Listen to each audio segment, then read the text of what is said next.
이스라엘 백성은요 3대 절기 중에 하나인 유월절을 맞아 원근각처에서 하나님을 예배하기 위해서 제물을 가져오고 표면적으로는 정말 예배를 잘 드리는 민족인 것처럼 보여요. 그리고 안식일인 토요일날 절대로 다른 데 가서 우리같이 다른 중요한 일 가가지고 가족의 대소사 챙기지 않았습니다. 안식일에는 반드시 하나님 앞에 예배하고 하나님 앞에 제사를 드렸던 민족이 이스라엘 백성입니다. 그래서 우리 10계명의 네 번째 계명인 안식일 거룩히 구별하여 지키라는 말씀에 절대적으로 순종했던 민족이 이스라엘 백성이었습니다. 그렇습니다. 겉으로는 표면적으로 볼 땐 하나님 말씀에 순종했던 이스라엘 백성들의 모습이에요. 그런데 우리 예수님께서 그들의 예배를 받지 않으시겠다고 말하고 니들의 예배는 불통의 예배, 하나님이 기뻐하지 않는 예배자라고 말씀하고 있습니다. 그거 어디에서 말씀해요? 오늘 2장 19절의 말씀 보세요.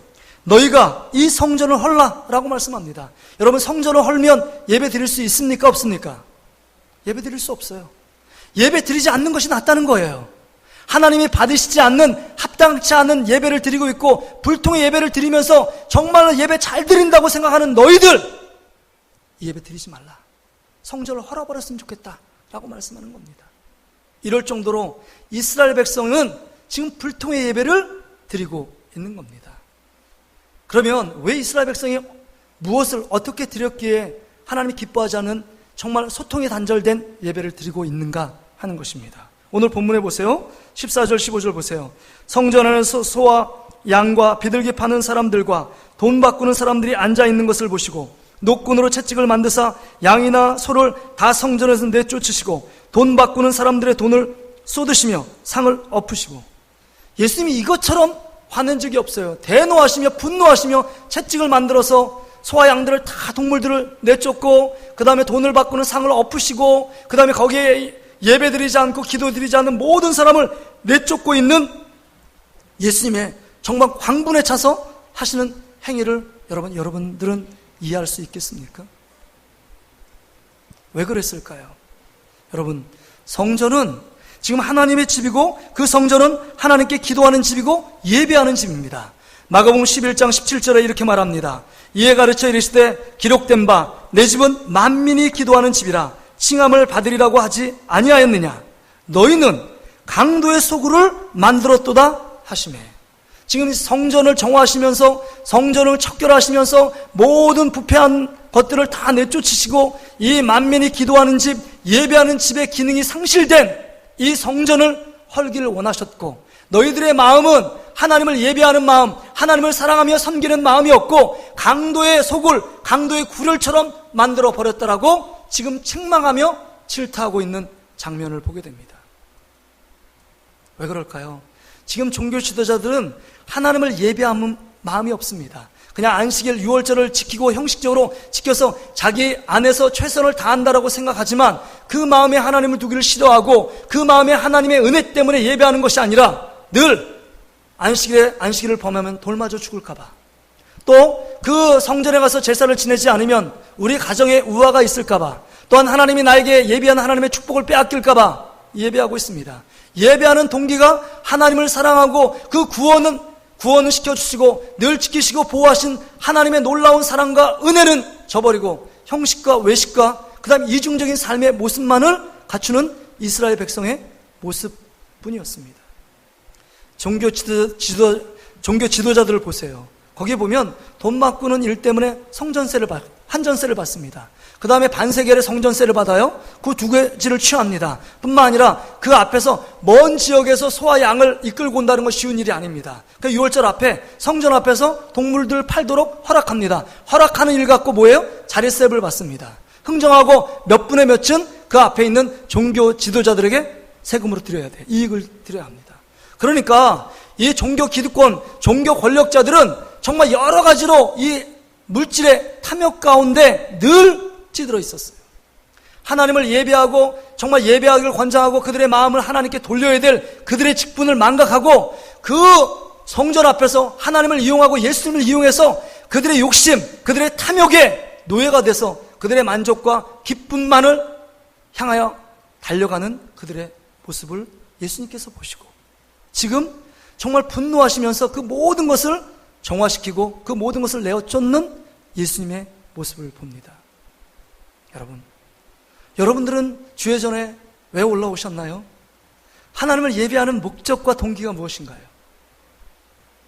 이게 예배 드리지 않으면, 정말 한 주간 하나님께 예배 드리지 않으면 일주일 동안 우리 가정에 또한 자녀에게 무슨 일이 생길까봐 무슨 액담하듯이 예배 드려주고 있는 것입니까?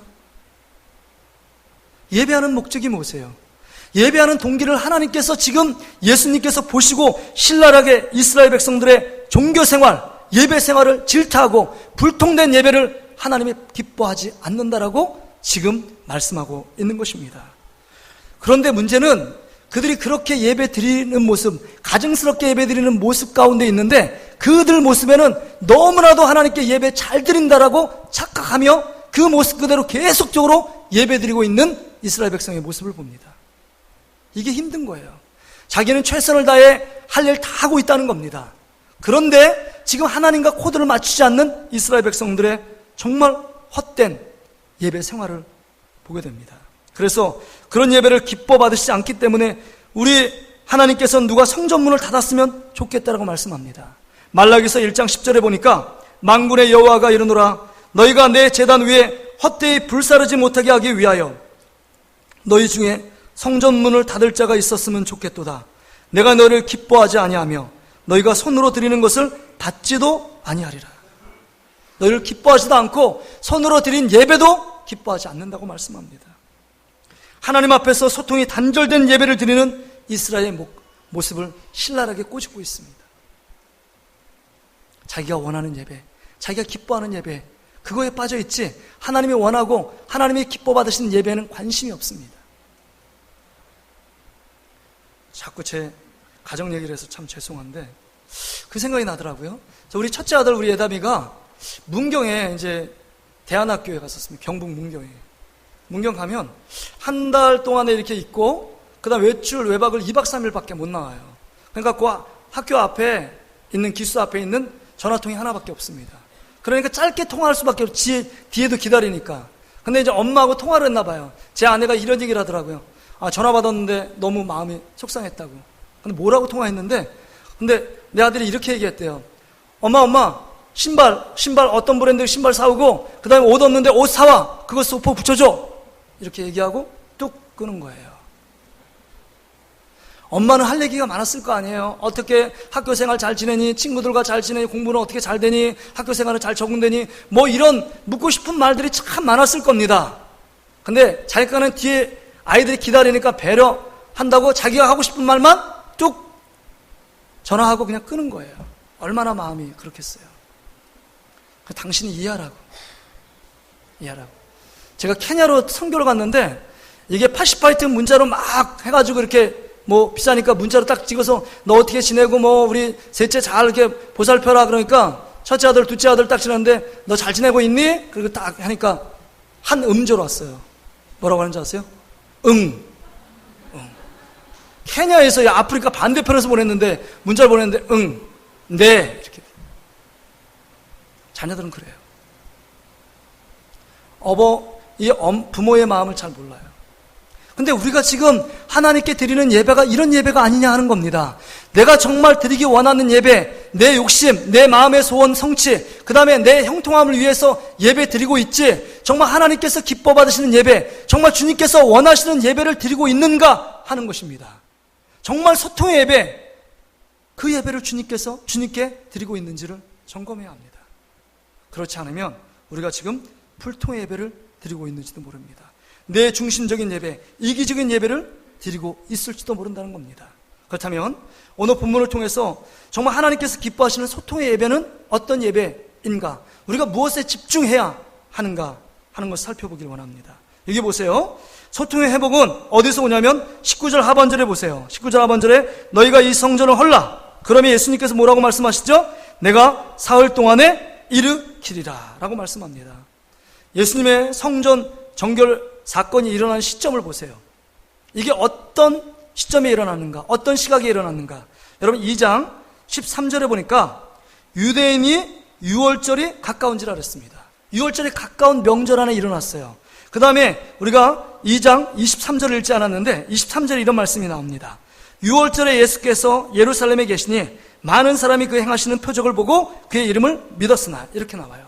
그러니까 6월절에 가까웠고 6월절 명절에 예수님이 가 있었으니까 이 중간에 여러분 처음 시작도 6월절이요, 끝도 6월절이에요. 숨이 쌍관법이에요. 머리와 끝이 6월절로 딱 샌드위치처럼 포개져 있어요. 그러면 성전을 깨끗이 한 정화의 사건은 그 중간에 벌어진 사건입니다. 그러니까 6월절 시점에 벌어진 사건이에요. 여러분 6월절을 의미가 뭔지 아시죠? 6월절 하나님께서 모세를 세워서 이 430년 동안 종살이한 지긋지긋한 종살이를 끝내고 하나님께서 놀라운 이적과 기적을 통해서 이스라엘 백성을 가나안 땅에 출애굽시키는 사건이에요. 그 사건 속에 마지막 10가지 재앙 중에 10번째 재앙이 장자를 죽이는 재앙이었습니다. 그 애굽에 사는 모든 장자, 바로 왕의 아들부터 시작해서 모든 동물의 첫 새끼를 다 하나님이 징계하고 다 죽이셨습니다. 그렇지만 그 애굽 가운데 거하는 이스라엘 백성 가운데 문설주의 장로들 통해서 어린 양의 피를 바르면 모든 재앙이 넘어갔습니다. 천사들이 다 그 보고 문설주의 피를 바른 집은 다 재앙이 넘어갔어요. 여러분 이 어린 양의 피, 그 피 때문에 구원받은 것을 기념하여 6월절을 지키고 있습니다. 그 6월절의 성취를 위해서 오신 분이 누구십니까? 예수 그리스도예요. 예수 그리스도가 성전되고 율법의 완성자로 이 땅에 오셔서 어린 양의 피가 되셔서 3일 만에 그 십자가에 죽고 3일 만에 부활하신 예수 그리스도 때문에 하나님과 우리와 막힌 담이 헐어주시고 이제는 우리가 하나님께 온전하게 소통의 예배, 단절된 예배를 끊고 하나님이 기뻐 받으시는 예배자로 설 수 있도록 주 예수님께서 십자가에서 우리를 위하여 십자가에 죽으신 그 사건을 통해서 우리에게 소통의 길을 열어 놓으셨다는 겁니다. 그럼 여러분, 우리에게 유일한 소통의 예배를 드리기 위해서 우리가 집중해야 될 것은 예수 그리스도의 십자가인 줄 믿습니다.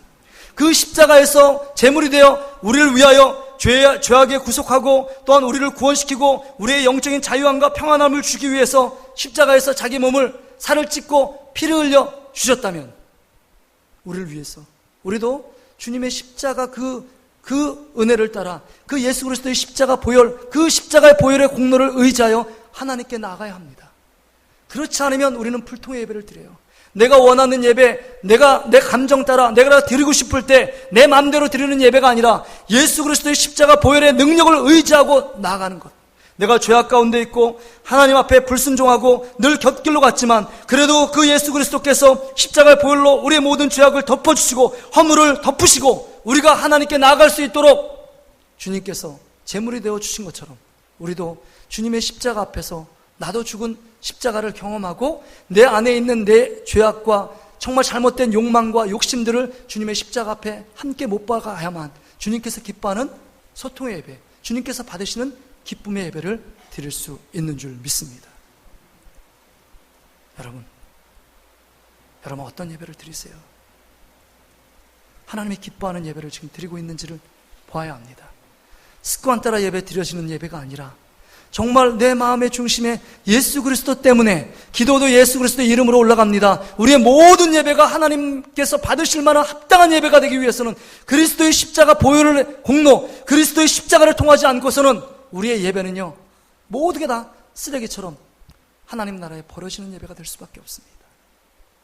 주님, 그러기에 주님 앞에 그리스도의 십자가를 바라보고 그리스도를 바라보고 나아가는 예배자, 그렇게 신앙생활하는 사람, 그렇게 봉사하는 사람, 그렇게 섬기는 사람을 하나님께서 기뻐 받으신 줄 믿습니다. 그분이 하나님과 소통하는 자예요. 그 사람이 하나님과 통하는 자입니다. 마음을 드리고 주님을 사랑하고 뜨겁게 그 은혜에 감사하는 자, 그리스도 때문에 그 공로 때문에 이렇게 예배 자리에 앉아있고 하나님을 찬양하고 경배하고 섬길 수 있다는 것, 이것이 하나님의 놀라운 은혜라는 사실입니다. 그래서 여러분, 우리는 늘 생각해야 합니다. 그리스도의 십자가 중심으로 생각해야 돼요. 사도 바울은 얘기합니다. 내가 그리스도와 함께 십자가에 못 박혔나니 그런즉 이젠 내가 산 것이 아니요 오직 내 안에 그리스도께서 사시는 것이라. 그리스도께서 사시지 않으면 우리의 예배는 헛된 예배입니다. 나의 야망을 채우고 헛된 욕심을 채우고 내 고집, 아집, 내 주장 가운데 살아가는 인생밖에 될 수 없다는 겁니다. 우리가 예수님 30년, 40년, 50년, 70년 100년 믿어도 소용이 없습니다. 삶이 변화가 없잖아요.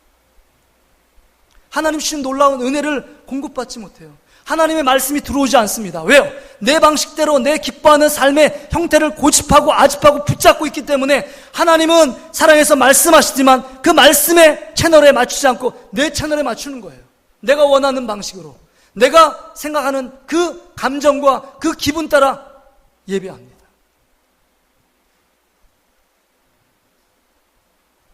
오늘은 왜 이렇게 찬양이 모르는 찬양만 나왔을까? 오늘은 왜 성가대가 박자가 안 맞을까? 오늘은 옆에 사람이 왜 이렇게 떠들까? 이거 관심, 여러분, 그런 거 관심 필요 없습니다. 중요한 것은 내가 정말 예수 그리스도의 은혜 때문에 여러분 여기에 불러준 존재라는 사실을 깨닫고 그 은혜 때문에 하나님을 예배하는 것, 이게 참 예배자인 줄 믿습니다. 내가 원하는 방식이 아닙니다. 내가 원하는 신앙생활이 아니에요. 내가 열심히 신앙생활했기 때문에 하나님 나에게 복을 주셔야 된 보상의 심리로 하나님 앞에 신앙생활하는 자들이 아닙니다. 모든 것이 다 하나님의 은혜인 줄 믿습니다. 십자가의 은혜 때문에 우리가 살고 있습니다. 십자가의 은혜 때문에 구원받고 있습니다. 십자가의 은혜 때문에 지금 예배자로 서 있습니다. 그 십자가의 은혜 때문에 우리가 하나님께 직분과 사명을 받은 것입니다. 그 십자가의 은혜 때문에 가정을 누리고 사는 것입니다. 그 십자가의 은혜 때문에 그래도 우리의 마음 가운데 예수 그리스도를 붙잡고 하나님께 기도하게 되는 줄 믿습니다. 십자가가 없으면, 예수 그리스도의 십자가가 없으면 우리 신앙생활 헛것입니다. 내 마음의 욕심과 내 마음의 소원과 내 삶의 형통함만 있고 예수 그리스도의 십자가가 사라진 신앙생활은 다 헛것이고 거짓입니다. 물거품과 같습니다. 불통의 예배자입니다. 하나님과 통하지 않는 예배자라는 사실을 기억해야 합니다. 우리의 마음 중심에 나는 죽고 예수가 살아 역사하는 그런 신앙생활, 이런 자가 하나님이 기뻐 받으시는 예배자인 줄 믿습니다. 내가 너무 열심히 했는데, 가장 불쌍한 자가 그래요. 너무 열심히 신앙생활하고 너무 열심히 봉사하고 내가 한 번도 빠지지 않고 새벽 예배, 주일 예배 다 빠지지 않고 하나님의 말씀도 너무 많이 읽고 했는데 하나님이 받으시지 않는 예배자라면 얼마나 불쌍하겠어요. 그게 다 헛수고입니다. 헛수고예요. 헛수고.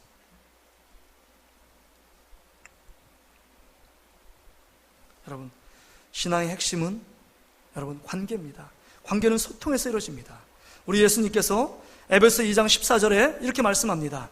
그는 우리의 화평이신지라 둘로 하나를 만드사 원수된 것 곧 중간에 막힌 담을 자기 육체로 하셨다라고 분명하게 말씀하고 있습니다. 예수님께서는 하나님과 인간과 인간의 소통을 위해 자신의 육체를 십자가에 내려 놓으셨습니다.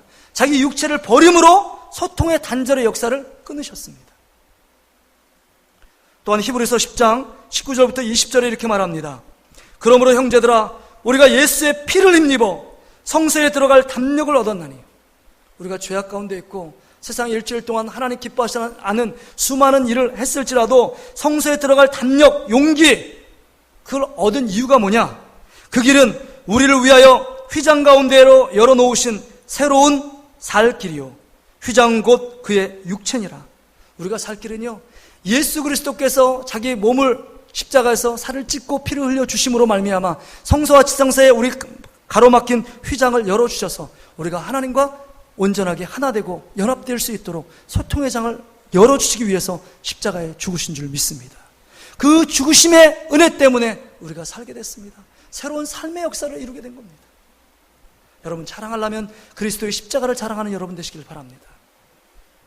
네온사인에 그냥 비쳐있는 그냥 교회를 상징하는 십자가가 아니라 내 마음을 태우는 십자가, 내 마음의 중심에 환하게 비쳐서 나의 삶에, 나의 생각과 행동에, 나의 말에 전반적으로 영향을 미치는 그런 십자가가 우리 가운데 새겨짐으로 말미암아 우리가 주님 앞에 정말로 기뻐 받으시는 소통의 예배자로 서는 저와 여러분의 삶이 되시기를 주의 이름으로 축복합니다. 말씀을 맺습니다. 이런 말이 있어요. 신통하면 인통하고 인통하면 물통하다라는 말이 있어요. 하나님과 통하면 사람과도 통하게 되고, 여러분 사람과 통하지 않아요? 대화를 하는데 그 하나님과의 문제가 있다는 사실을 여러분 알아야 돼요. 여러분 뭐 1시간 2시간 사람하고 대화를 잘했어요? 근데 여러분 그런다고 여러분 소통이 잘 되는 것 같아요? 하나님과의 소통이 안 되면 사람과의 수평적인 관계가 이루어지지 않습니다. 신통하면 인통하는 거예요. 또 사람과의 소통이 이루어지면 그 다음 물통한대요. 물질의 축복 가운데도 하나님 허락하신다는 거예요. 그래서 신통하면 인통하고 인통하면 물통한대요.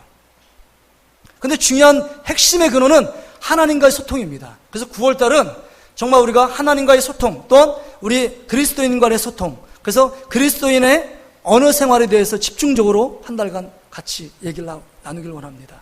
여러분, 우리 뿌린 대로 거둔다는 말이 있잖아요. 여러분, 천냥빛도 말 한마디로 갖는다는 말이 있습니다. 우리의 말 한마디로 예수 그리스도의 이름의 권세에 능력이 있어서 말 한마디 예수 믿으세요. 그 말 한마디 때문에 예수 앞으로 나온 사람이 수많은 많은 사람들이 있습니다. 어떤 말을 하느냐에 따라 하나님께 칭찬도 받지만 그 말을 통하여 하나님 앞에 책망도 받는다는 사실을 기억해야 합니다. 그러기에 하나님과의 소통의 관계를 통해서 인간 수평적인 우리 성도들과 또한 이웃 간의 아름다운 소통을 통해 우리가 하나님께 영광을 돌리는 삶을 살아가야 합니다. 톨스토이의 우화에 보면 이런 재밌는 이야기가 나와요. 정말 소와 사자가 결혼했습니다. 다른 사람이 여러분 소와 사자가 어울려요, 안 어울려요? 안 어울려서 너 결혼하면 분명히 불행할 거야. 다른 사람이 말들을 막 했습니다. 그런데 너무 끔찍하게 사랑해서 둘이 결혼하게 됐습니다. 그래서 결혼을 하면서 굳게 약속했어요. 우리 서로를 위해서 사랑함으로 최선을 다하자고 그렇게 굳게 약속을 했습니다.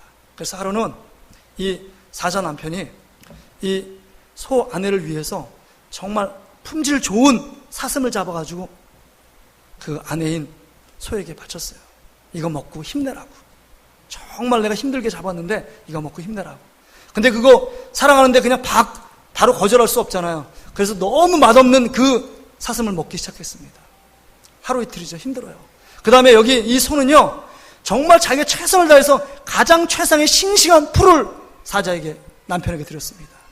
남편이 처음에 거절할 수 없어서 우격우격 씹어 먹었는데 너무 맛이 없는 거예요. 근데 하루 이틀 지나고 세월이 흘렀는데 너무 힘든 거예요. 여러분, 힘든 거 참기 힘들잖아요. 한계에 부딪혔습니다. 둘이 만나서 나 너 때문에 못 살겠고 이 사람도 못 살겠다는 거예요. 그래, 우리 헤어지자. 이혼하기로 결단을 했습니다. 이혼하기로 결단했어요. 그러면서 두 사람이 공통적으로 하는 말이 뭔지 아세요? 나는 당신에게 최선을 다했어. 나는 당신에게 최선을 다했어. 소도 그렇게 얘기하고 사자도 그렇게 얘기했습니다. 최선을 다하지 않은 것이 아닙니다. 너무 최선을 다했어요. 상대방에 원치 않도록 최선을 다했습니다. 나는 우리 사랑하는 성도들이 그런 사람이 없길 바라요.